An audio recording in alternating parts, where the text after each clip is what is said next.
Si nous lisons la Bible attentivement, plutôt que de voir Dieu agir par cruauté, nous le voyons agir par amour pour nous. Par exemple, le livre de Job est souvent cité comme un exemple des actions sadiques de Dieu contre un homme innocent. Le livre déclare que Job était innocent de la souffrance qui s'est abattue sur lui, ce qui semble donner raison à la cause athée qui prétendent que Dieu est cruel.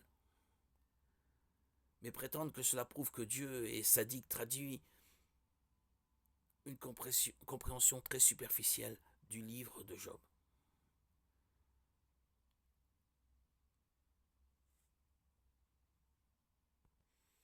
Au Proche-Orient, à l'époque des patriarches, une croyance bien répandue était que Dieu bénissait toujours les justes et faisait souffrir les injustes.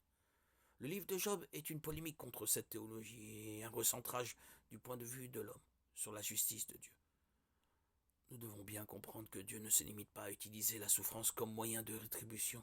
Il l'utilise aussi pour arracher les gens aux choses terrestres qui les attirent si facilement. De plus, Job rapproche les gens de la compréhension de l'œuvre expiatoire de Dieu sur la croix.